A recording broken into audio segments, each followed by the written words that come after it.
Loud. To record. Yeah. Well, welcome everyone.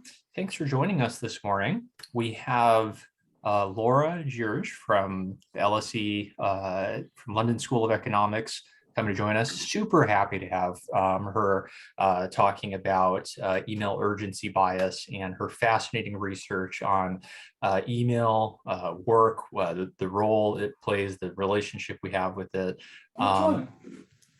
Laura is an assistant professor of behavioral science at LSE. She's a research associate of organizational behavior at London Business School, Barnes Research Fellow at the Wellbeing Centre at Oxford.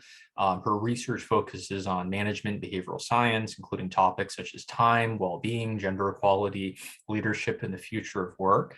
Her work has been featured. I've actually lost count of the number of places her work has been featured lately, but good stuff if you want to Google her later on.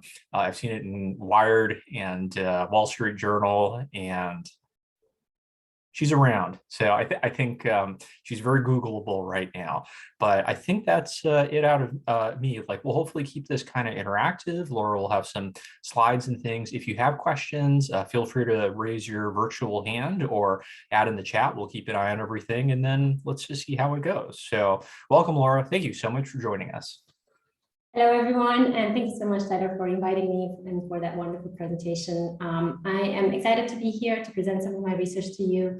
And given that this is a mixed audience, I aim to create a presentation that has some statistical and methodological details, but not too many. However, I'm happy to answer any questions that might arise at the end, or as Tyler said, even during the presentation, just raise your hand. As you probably noticed, the proliferation of communication technologies such as email and other online messaging tools are revolutionizing our work experiences, making it easier to share information, collaborate with others, and achieve more with less effort. At the same time, this increased connectivity, coupled with the difficulty of measuring actual performance in today's knowledge economy, has led workplaces to use response speed as a proxy for hard work, signaling to employees that the only way to succeed is to be always on and treat everything like it's an urgent matter by default, which can severely impair employees' well-being and productivity. Now, although prior research has examined the negative implications for well-being and productivity of our constant connection to work, much less work is known about the drivers of work connectivity or tested solutions to address it. So I ask, why do we struggle to disconnect from work?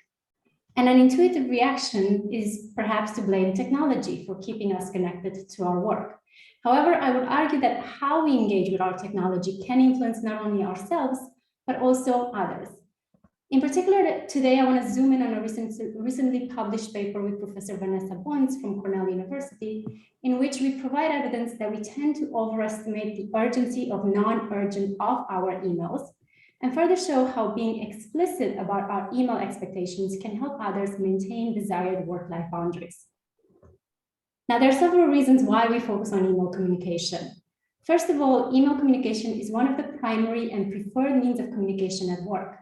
Its popularity is largely attributed to its advantages, such as asynchrony and flexibility, that allow for rapid and widespread information sharing.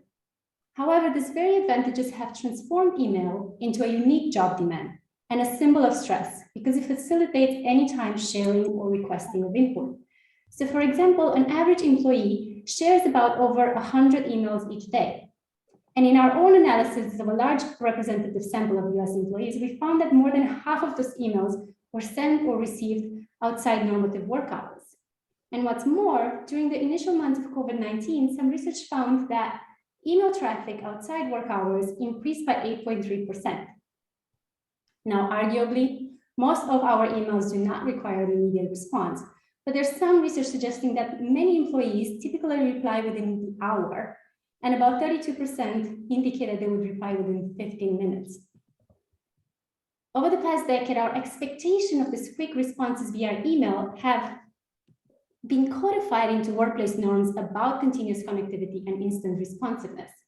And given this norm, it should come as no surprise that email has been associated with a host of negative effects, such as lower work quality by fragmenting employees' attention, as well as impaired work-life balance by keeping employees connected to their work even when they're not expected to do so. And on a broader level, email communication has even been associated with lower life satisfaction. One reason email has a negative effect on employees' subjective well-being is because it leads to greater workload, and employees' coping tactics are often counterproductive. When we feel overwhelmed, we tend to speed up our work pace, pursue trivial tasks, answer more emails, and engage in multitasking. Now, in general, when examining email effect, this prior research has rarely took into account that email is a two-way communication stream, meaning that there are two roles in email communication, that of a sender and that of a receiver, and that these roles, perspectives, and expectations might actually differ from each other. So in this paper, we wanted to better understand these differential effects of the role we take in email communication by examining a problematic bias around expectations and response speed. Namely, that receivers overestimate senders' response speed expectations to non-urgent emails sent outside normative work hours. And so to better understand this asymmetry, and specifically the role of the receiver and the sender in email communication, we integrated insights from boundary theory and egocentrism literature. So let me walk you through that. According to boundary theory, boundaries are broadly defined as any type of limit, be it temporal, emotional, or cognitive, that helps us make sense of the world around us, that makes us navigate the different aspects of our world. And in light of this broad conceptualization, boundary theory has helped address various issues, such as how people navigate between roles, identities, and most central to this paper, how people navigate between the work and non-work sphere of their life. A key insight from this research is that others can influence how we ourselves manage and define our boundaries. So in other words, boundaries can be socially construed. On the one hand, people can use others, such as their spouses, their colleagues, and even their kids, as boundary keepers, acting as a firewall against interruptions that could compromise the work-life boundary. At the same time, there's also qualitative research showing that others can also act as boundary violators, such as when the employers are trying to push the boundaries of the work hours, expecting you to work when you're not necessarily paid to work. So we build and expand on this idea that boundaries are socially construed by considering how people might unintentionally violate others' boundaries. And particularly, we propose that email senders act as unintentional boundary violators by assuming that their expectations and assumptions around response speed go without saying when it comes to non-urgent off-hour emails. And the egocentrism literature helps us better understand why our expectations regarding response speed might diverge when we take the receiver versus the sender position. So according to this literature, people are anchored on their own perspective in the moment. They're also mistakenly assumed that others would know how they feel and what their intentions are. And not only that, but we tend to be overly confident in our ability to judge others' intentions. So in line with these insights, we argue that egocentrism leads to a communication breakdown when it comes to response speed expectations. So in particular, we argue that senders assume their expectations around response speed when it comes to non-urgent off-hour emails go without saying, and as a result, fail to explicitly communicate this to their recipients. At the same time, receivers assume that senders expect a quick response to their non-urgent off-hour emails and fail to get that there is, in fact, no urgent need to respond. But why do receivers feel this need to respond right away? Why do we feel the need to click on that button of our email when we see it during off hours? In today's digital economy, there's a growing sentiment that the ideal worker can primarily signal the dedication and commitment to their work by responding to requests right away. As a result, receivers, when we are in that receiver's role, we may feel that waiting to respond will be perceived as a shortcoming or a failure to signal that we are the ideal worker who is prepared to privilege work above everything else. However, there's research in the egocentrism literature that has shown that we tend to believe others will judge us more harshly for our presumed failures than they actually do.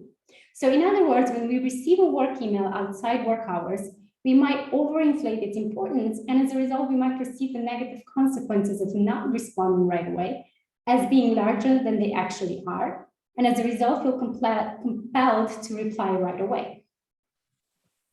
So overall, our primary prediction is that receivers and senders have divergent expectations regarding response speed, with receivers assuming they need to respond more quickly than senders expect. And we label this phenomenon the email urgency bias. We also predict that the discrepancy in response speed will result in divergent perceptions of how stressful receiving an email is, such that receivers will perceive receiving an email to be more stressful than senders predict it to be. And this prediction is in line with a lot of research that has shown that emotional states such as feelings of sadness, stress, and guilt are the most difficult to stimulate and therefore the most difficult for people to actually accurately predict. So we expect senders to be unlikely to fully appreciate the stress experienced by the recipients of their email at the moment of sending that email. And finally, in line with a lot of research that has linked email to greater stress and impaired well-being, we also expect that the email urgency bias explains, at least partially, why email undermines objective well-being via stress. Now, before I delve into our studies, I do want to take a moment, I want to pause and emphasize that we do acknowledge that all email users are both senders and receivers over a period of time. But in this paper, we are explicitly interested in exploring people's perceptions of response expectations when they are in the position of a receiver versus that of a sender. So to make this more concrete, think about how you feel the moment you receive an email or hear that ding on your phone during off hours, versus how you feel when you initiate or decide to get an email off your plate on a Saturday or in the evening. We argue that the email exchange affects us differently depending on whether in the moment we're looking at our inbox as a receiver versus as a sender. Specifically, we argue that when we look at our inbox as a receiver, we become more concerned with others' expectations of response speed and how they might perceive us depending on how fast we get back to them. By contrast, we argue that when we look at our inbox as a sender, we are primarily concerned with others' reactions to the content of the email that we're about to send, rather than others' response speed. And if we're maybe honest, I think as senders, we might even secretly wish others do not get back to us as soon as we hit the send button. At least for myself, I know I like to enjoy an empty inbox every now and then, so I would not want to receive that email right away. So to explain the email urgency bias and its negative well-being consequences, we conducted a total of 8 pre-registered experimental studies, one of which was conducted in collaboration with a public institution in Spain. And to manipulate the perspective of a receiver versus a sender, we used the recall procedure and hypothetical scenarios, which are well-known procedures used in previous research on role differences in the related domain of social influence. We also varied the specific outside work context to be either in the evening, during the weekend, or kept it vague by merely specifying that it was after the organization's standard work hours were over. Across all studies, we use a 3-item measure of response speed expectations tailored to the specific perspective condition. So let me walk you through the first study to see how we did this. In study 1, which as mentioned was conducted among a sample of public sector employees working in Spain, we randomly assigned participants to think and write about their experience by either receiving or sending emails outside normative work hours, like in the weekend or in the evening. And in particular, the measure that we used was as follows. Participants in the receiver condition were asked to indicate the extent to which they thought their colleagues expect a response from them right away. By contrast, participants in the sender condition were asked to indicate the extent to which they expect the response from their colleague right away. And we measured this response speed expectations on a scale from 1 to 7 with 3 items. This is just one example of the item. And as predicted in the study, we found that participants in the receiver condition thought senders expected the response more quickly compared to what those in the sender condition said they expected. And we replicate this effect across all our other studies, suggesting that on average across all studies, receivers assumed they needed to respond 36% faster to non-urgent off-hour emails than senders expected. Now, let me walk you through some of the additional insights that emerged from our research. First of all, beyond response speed expectations, in study 1, we also measured employees' experience of stress with a 5-item scale, asking them to indicate things like how often they felt they had too much work to do. We also measured employees' subjective well-being, which captures the person's overall evaluation of how satisfied they are with their life, as well as how often they experience positive and negative affect. And in line with our prediction, we find that email urgency bias undermines employee subjective well-being via this greater experienced stress. Namely, to the extent that receivers reported greater response speed expectations than senders, they also reported experiencing greater stress, which in turn undermined their well-being. And I want to mention here that we also find a similar pattern for other relevant work outcomes, such as work-life balance, job burnout, job satisfaction, and task performance. And in a supplemental study, we even find the email urgency bias and its negative well-being effect during work hours, suggesting that the email urgency bias might exist both within but also outside work hours. What's more, in a different study, we examined whether senders are unlikely to fully appreciate the stress experienced by the recipient of their email when that email is sent, and whether the email urgency might explain these mispredictions in perceived stress. So again, we use hypothetical scenarios to randomly assign participants to take the perspective of a receiver versus that of a sender, and then measure experience versus predicted stress. So for example, receivers indicated how stressed with their colleagues' non-urgent work email make them feel. And by contrast, senders indicated how stressed with their non-urgent work email make their colleague feel. And we measure this on a scale from 1 to 7 with various other items that tap into the experience of stress. And we do find an indirect effect of perspective on perceived stress through response speed expectation. Put differently, to the extent that receivers overestimate senders' response speed expectations, they also perceive emails that show up in their inbox to be more stressful than senders predict them to be. Another notable finding is that work times, whether the email was imagined to be sent outside or within work hours, sometimes but not always moderated the effect of email perspective on response speed expectations. So overall, this finding suggests that the email urgency bias might be stronger outside compared to within normative work hours. And to be clear, we focus on outside normative work hours because we think those are small but avoidable stressors. We shouldn't be responding to non-urgent emails outside work hours.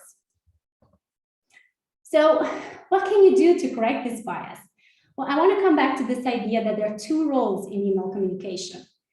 And unlike prior work in the egocentrism literature that focuses on mitigating bias from the bias holder's perspective, so in this case, we would want to address the bias by intervening on the receiver side. We actually, in our last study, which arguably I think it's my favorite study in the paper, we tested the effectiveness of a small adjustment on the sender side in the form of a small note added in the email that made their implicit assumptions about response speed expectations explicit. So they said something like, this is not an urgent matter, so you can get to it whenever you can. So just like before, we randomly assigned participants to take the perspective of being either the receiver or the sender of non-urgent work email. And of note here, we also manipulated work time, but for the sake of simplicity, I will just focus on the outside work hours conditions. And then depending on condition, receivers were told that their colleague added the note about the email being non-urgent, while senders were told to imagine that they added at the end of the email that the request was not urgent. And the reason I wanted to present this much text here is because I want to point out that this additional information conveyed in the email note was not really new information. In all conditions, participants read in the study materials that the emails were not urgent. However, we theorized that this information, while redundant with what participants already knew, would be more effective if it was specifically conveyed by the senders, since it would make senders' ambiguous expectations explicit. So first of all, in the control condition, which is the condition where participants did not see the note making senders' implicit expectations explicit, we again find this discrepancy between receivers and senders in response speed expectations. However, in the email note, we find that receivers and senders' response speed expectations are more aligned. So the simple adjustment on the sender side helped alleviate the email urgency bias. So to recap, across 8 pre-registered experimental studies, we consistently found a discrepancy between receivers and senders' response speed expectations to non-urgent emails sent off hours, a phenomenon we labeled the email urgency bias. And we also found that this bias led to discrepancies in perceived stress of receiving such emails and was associated with lower subjective well-being via greater stress. Notably, we also find that a small adjustment on the sender side was successful in leading to more accurate expectations for receivers, thereby helping to mitigate the email urgency bias. So the next time you find yourself sending a non-urgent work email, especially outside non-normative work hours, consider making your response speed expectations explicit with a small note in the email. As our research shows, others will not simply know when our requests are not urgent. And a failure to clearly communicate these expectations, both urgent but also not urgent, may contribute to the spread of unhealthy, always-on work cultures today. So I think technology can be a solution and a driver to employees' inability to disconnect from work. It's not just technology's fault, it's also the way we engage in technology that matters a lot. Now, I want to end a little bit by saying that, of course, there are other ways to create better digital norms and signal our expectations. As you've probably seen over the past years now, there's email footers where we indicate that our work hours don't need to be your work hours. There's also delayed response, although I have my reservations around this and I'm happy to engage in a conversation about it. And then my favorite is setting and communicating when do you actually look at your email. So it's like office hours, but for your email communication. There's a lot of other readings and materials, both academic and popular press. And with that, I'd like to thank you and I look forward to the questions. Thank you, Laura. Super interesting, especially the last point. That was very tantalizing about office hours for email. Any questions? Feel free to chat or raise your hand while you're thinking about that. I have a question for Laura. So I use personally, it's something called the Eisenhower matrix. It's this idea of like urgent versus important. And I find that very interesting sometimes, and maybe you've come across this as well, in terms of what's urgent for some people isn't urgent to me. That I've tried to shape responses about this, but it is a behavioral change. There's a small number of people who, say like, oh, urgent, please reply by end of the day. And I was like, it was really that urgent. Shouldn't you have emailed me this last week or something like that? So I'm curious how you navigate the kind of like expectations and, basically kind of what you just talked about in terms of like very urgent for someone on the, I have other things that are urgent for me. So, yeah, I'd be curious like how you navigate that or if you have thoughts.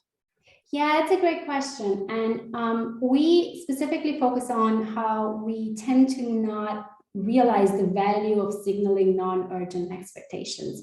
Because as I said at the beginning, we just assume that those non-urgent things will go without saying. And I think we are more willing and explicit about our urgent expectations. We write in capital letters urgent, we put an exclamation mark. But when it comes to non-urgent, we don't signal that to others.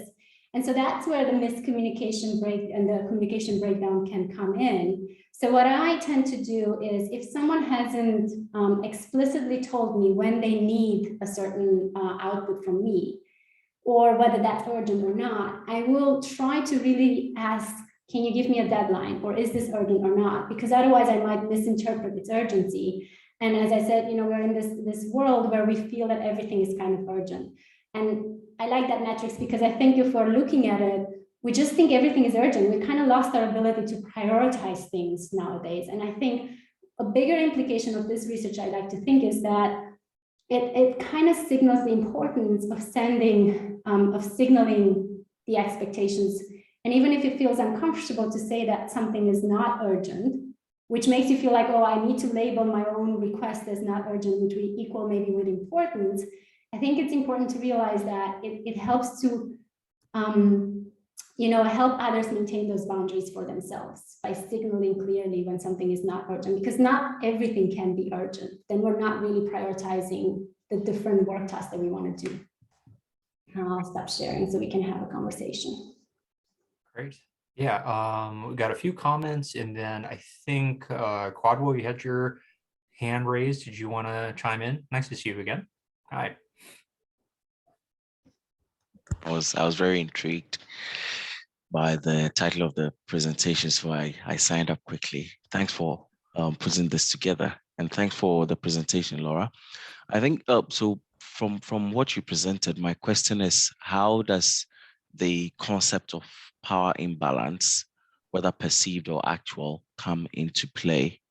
Because I'm sure you've thought of this with the nodding you are giving. You've thought of this, and yeah, I'm just interested because we all know that within organizations there are hierarchies, and hierarchies sometimes play a role in influencing how a person might construe the urgency of an email from a peer as opposed to a senior or a line manager or anything of that sort, right? So whether or not the person has a direct influence or direct influence in the work you do or the state of your employment, all this whole raft of levels of power, whether explicit or implicit. How would that be taken into consideration in your study? 1, 2, how should that be considered or not in blocking out these things? Yeah, I was nodding because Vanessa and I were thinking about this particular issue of power, right? And we kept the power level equal because we really wanted to isolate those perspective differences that we don't pay attention to when we engage in email communication or more broadly digital interactions. And so I think when it comes to power, the predictions on response speed expectations are less obvious than we might initially think they are. Because there's, on the one hand, there's research showing that power increases perspective taking. That power decreases perspective taking, which would suggest that a high power sender would be less likely to actually realize the impact that their off-hour emails have on their receivers. But there's also research that has shown that power can increase the saliency of responsibility that we have with others, which would suggest that they would be more attuned to the impact that their off-hour emails have on their recipients. And I think the same power dynamics can happen from the receiver side, because there's research showing that power emboldens individuals to feel more powerful, more in control, like they are on top of the world, which means that a high power receiver might not care as much about the impressions that the senders have if they don't reply right away to a non-urgent off-hour email. So, you know, there's a lot of dynamics, and we didn't really get into this with this research, but I think, you know, it's important to realize that it kind of can go both ways. And there's other elements that could matter, such as temporal structures and temporal norms, how clear those norms are in an organization about not responding outside work hours. Those could be probably more, you know, stronger signals of the norms that exist there. Now, of course, someone in a high power position can set the norms, can set those norms correctly. So if you're a leader, in particular, if you're a leader, I think it's important to start thinking about how the emails that you send outside work hours might impede your employees from setting their desired work-life boundaries and feel that they need to respond, even though that's not your intention as a leader. So yes, I know it's not a very straightforward answer, but I hope it kind of addresses your question in some way. Yes, it does. It does in part. I'm looking for, if you do take forward the dimension of power and how that mediates or moderates senders, particularly on the angle from the side of recipients, that would be great, because I particularly found interest in taking this session because lately I realized, okay, you know what, I'll answer emails when I can. I'll do it when I can, not now. Whether it's tagged urgent or not, I'm not looking at it until that specified time when I want to. But then going forward, I would not want to be the person putting pressure on other people. That's why I took this course. I decided to sit in. So thank you. Yeah, absolutely. And I should mention, so we had measured in some of the studies, we had measured how many people does someone supervise? So how many subordinates do you have? And we didn't really find that mattered in terms of the response speed expectations or well-being. But I will say that I think the message from our research is not necessarily to stop, you know, writing emails when it's convenient for you. I think, you know, we want that work flexibility to move forward, and it has helped us navigate the different aspects of our life. I think that the point of our research that we're trying, at least one of the points of our research, is that just make sure you are communicating when something is not urgent, as opposed to allowing it to be implicitly understood.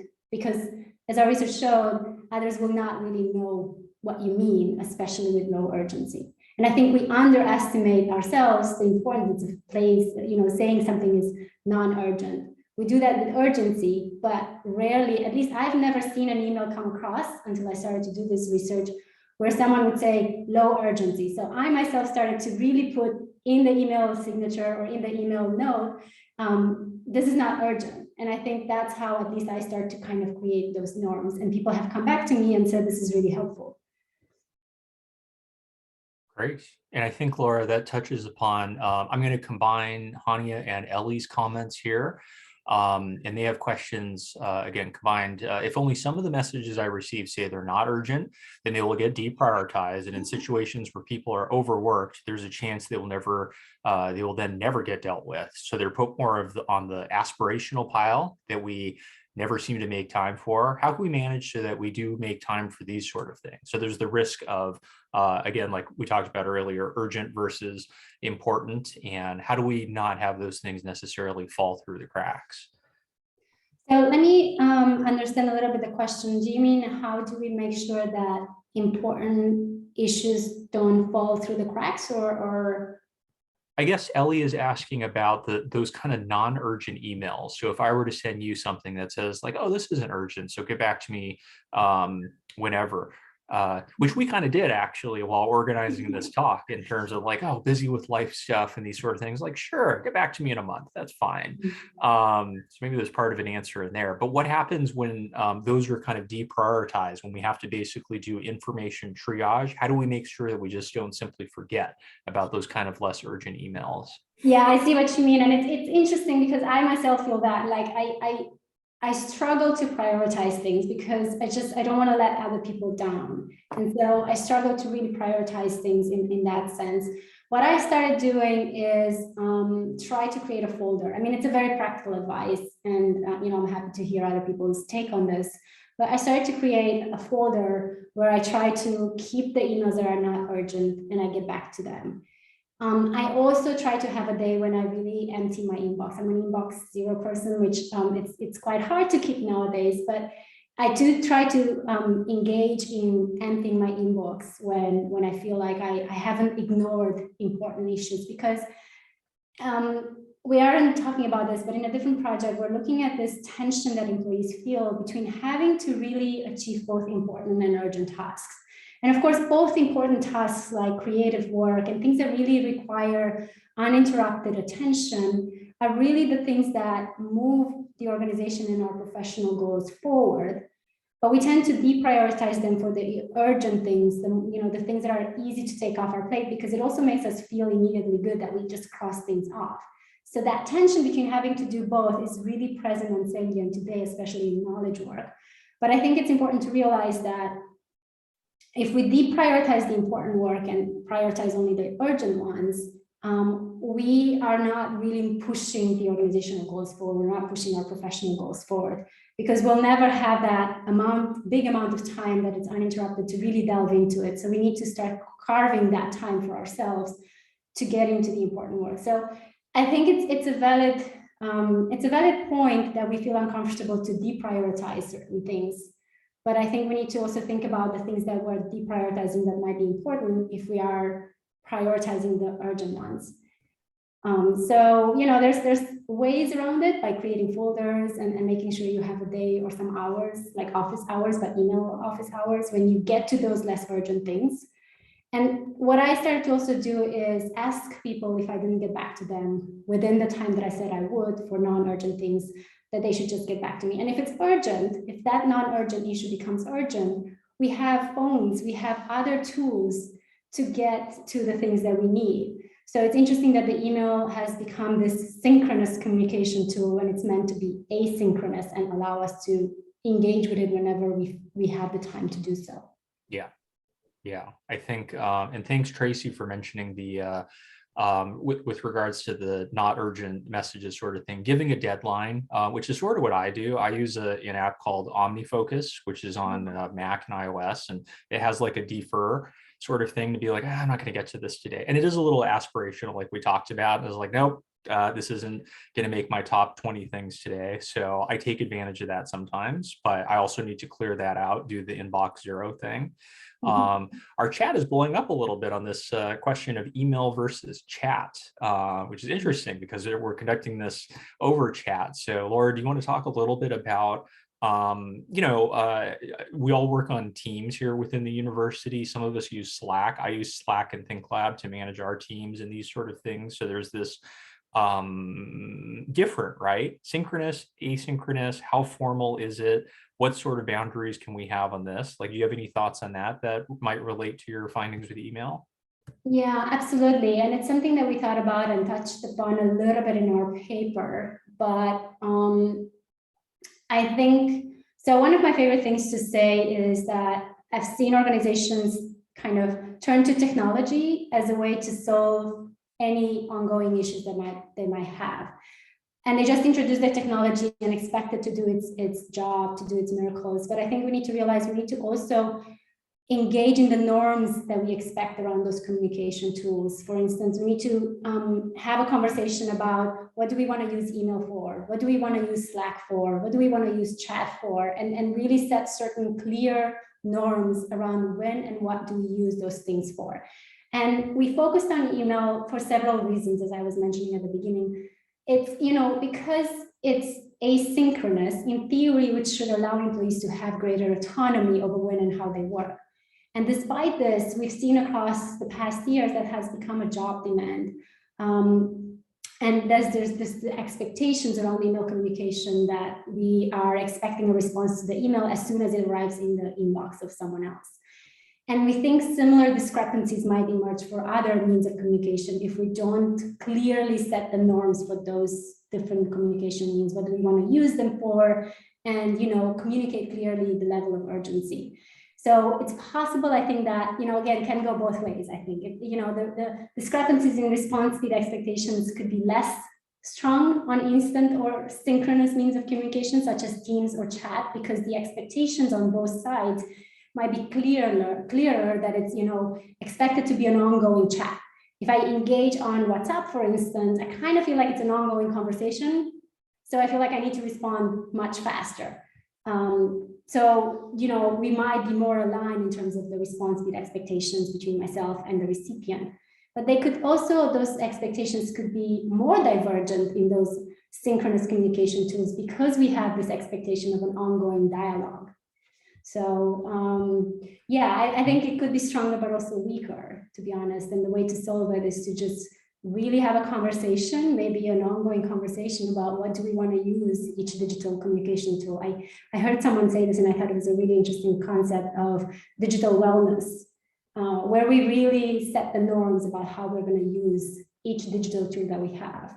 And if it's not serving its purpose, if it's adding more workload, maybe we need to reduce them.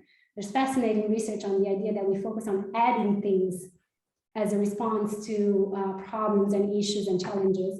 And we forget that, another solution is to remove things, to subtract things. So I love that research is fascinating.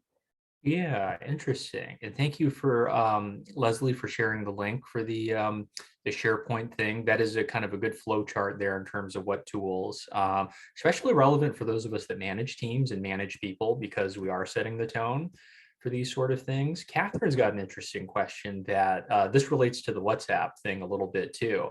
Read receipts, or seeing the read thing. That's a power dynamics thing. I personally hate read receipts. I don't do it. Sometimes I don't open the emails that I know are read receipts, in terms of like, it's like, I don't want to do this. What are your thoughts on that? Good, bad? Is that something? I guess I already biased my answer towards that, but curious about that, because that seems to be kind of a case by case basis thing. Yeah, and that's an interesting point as well in terms of why don't we just turn that off?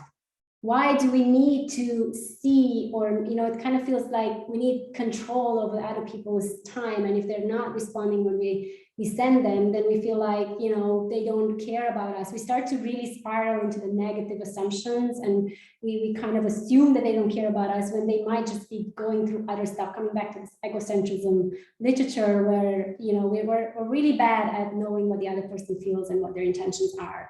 And so, for instance, personally, I have no notifications. I have no read response. I have nothing. And I don't know, it amazes me when I see people who have a lot of notifications on and their screen is full of messages. And I would just panic, right? Like I wouldn't even know which to start.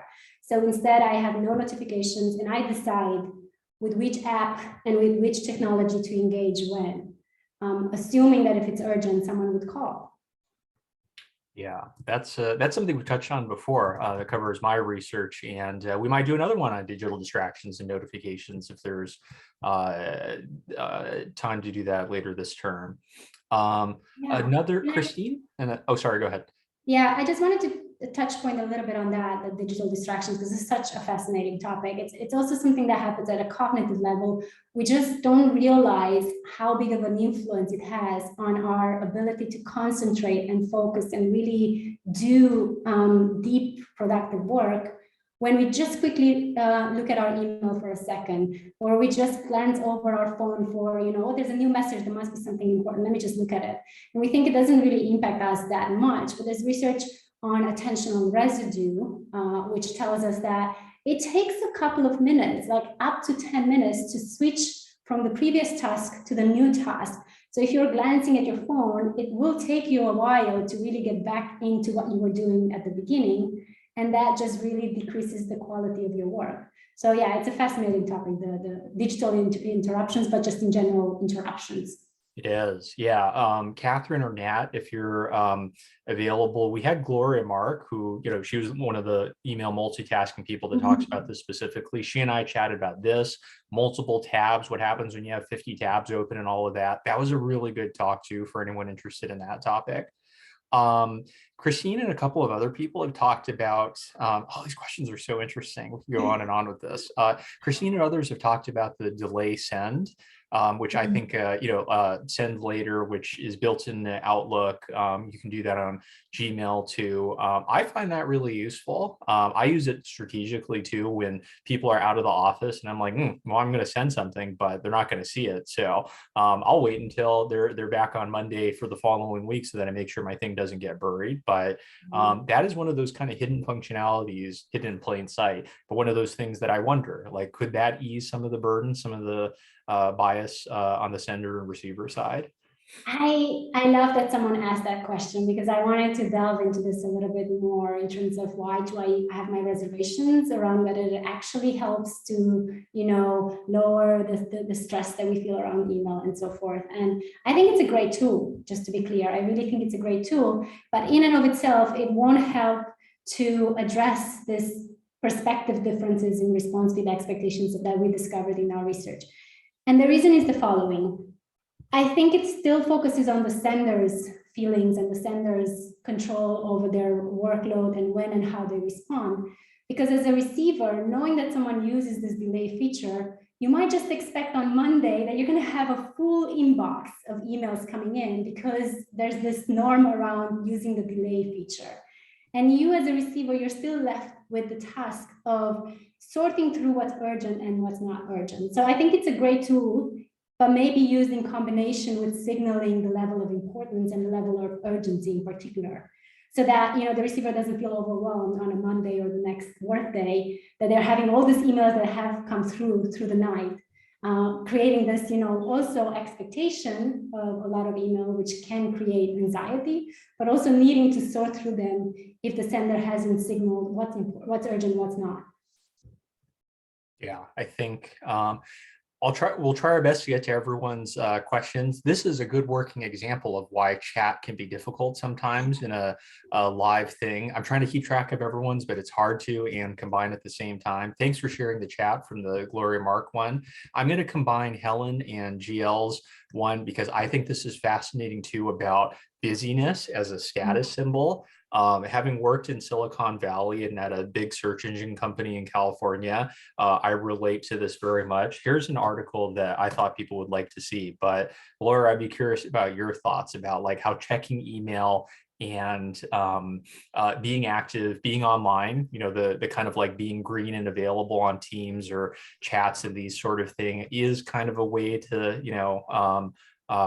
show something. And you mentioned this at the beginning of your talk too, but shows it's like, oh, I'm available, but I'm also busy. So how does this relate to work culture kind of things? And how do we possibly mitigate that a little bit so that everyone feels like they have to be always on and always available, as if it's, kind of like a status symbol, like a couple of people have said. Yeah, I feel like that is a completely, another talk that we have to have around this busyness status symbol and the way we start to use our time and the way we look at work Work used to be something that provided us with income so we can do the things we want to do in our life. And now work has become this encompassing thing where we expect everything from our work. We expect it to give us meaning. We expect it to give us connections. We expect a lot of things.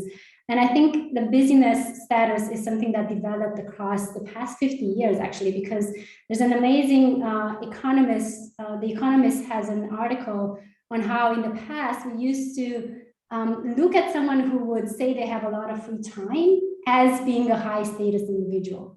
And we flipped that over the past 50 years or so to think of someone who's signaling that they have an overworked lifestyle and a busy work style and so forth as being the high status individual. So these norms in society are really deep and have been evolving over time. And there are many reasons, which I'm happy to get into perhaps another time. But one of them is just also the switch to more task-oriented jobs, where it's really hard to measure performance. But small differences in performance and outcomes can mean a large difference in pay.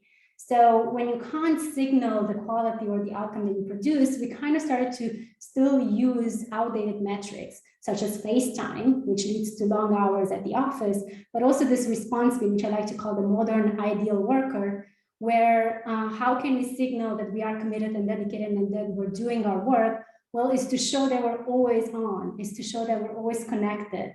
But ironically, that actually makes us produce less good work. So I think it starts with re-educating ourselves about what does it actually mean to do good quality work. It's not about busyness. It's actually about really finding the time to really delve into work and refining that balance. Yeah, that if we're thinking of the same article, I think that's the one I saw where walking a turtle used to be a status symbol for like leisure and sort of like, look how much time I have to waste and how not in a hurry I am. We'll try to put some of these things online and Twitter, LinkedIn, Yammer, and these sort of things for people to follow up on. Realizing we're a little short on time, and it's been a very vibrant discussion. This is one of the best ones I've seen since we started the seminar. So thank you everyone for sharing your chats. Do we have time for maybe one more question or closing thoughts? Laura, I don't want to take up too much of your time, being mindful of some of these things, but good food for thought. Yeah. Let's see if I can kind of pick one out. I have a quick question while I'm doing this. Has your research ever come into contact with email apnea? So that's the idea that we all kind of, like slightly hold our breath a little bit, and that's increasing our stress levels, like a teeny bit. I don't know if it's a real thing. I've seen mixed stuff in the literature personally, but very recently I was waiting for a big news thing, and I feel like I was holding my breath a little bit, and I was like, this is stressing me out, and I'm checking my email way too often. Just curious if that's a thing. That's the idea that you're holding. I have no idea.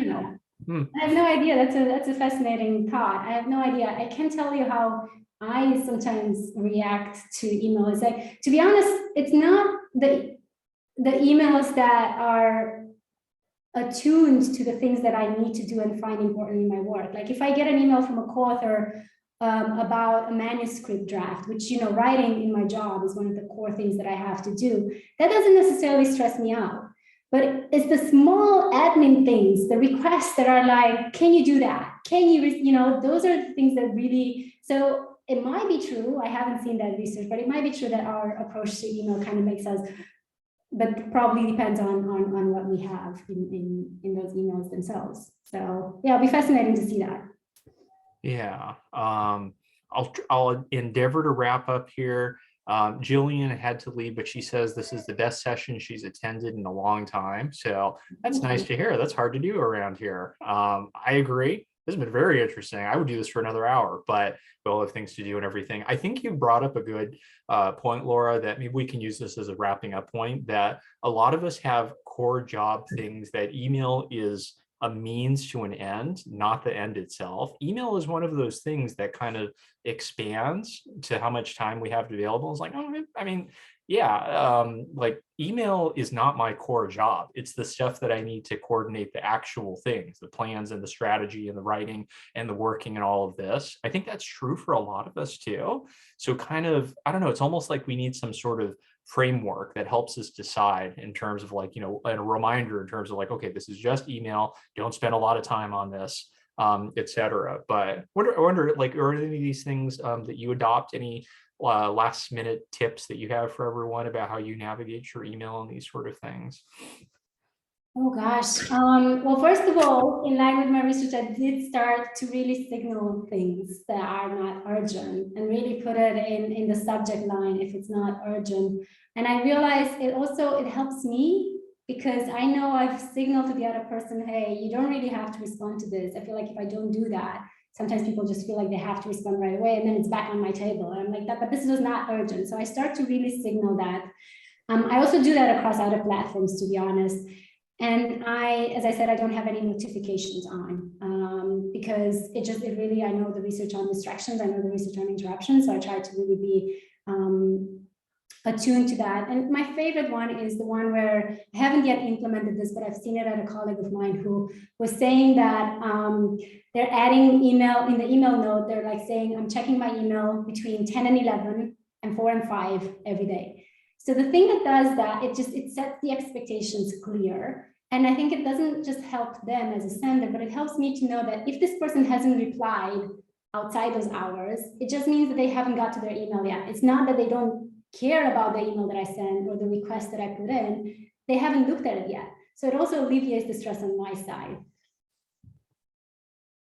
I think that's helpful. And I think I just saw this on your feed, Laura, your Forbes one. So I thought this would be a good leaving off point. To email and covering some of the things you just talked about. So maybe we'll end off here, and then maybe we need to do another. This feels like too much stuff to try to contain in 50 minutes. So we'll see if we can do something again. Thank you everyone for joining. Thank you, Laura, for your time and your thoughts. Really interesting. I took notes. Yeah. Thank you everyone for joining us. We'll have one on time management coming up soon in the coming weeks. So that one should also be pretty neat. So I think that's it. I'm going to hit end record. So everyone is free to go. Thanks for coming. And thanks, Tyler. Yeah. Thanks, Laura. Bye. Bye, everyone. Thanks again, for all the Laura. questions.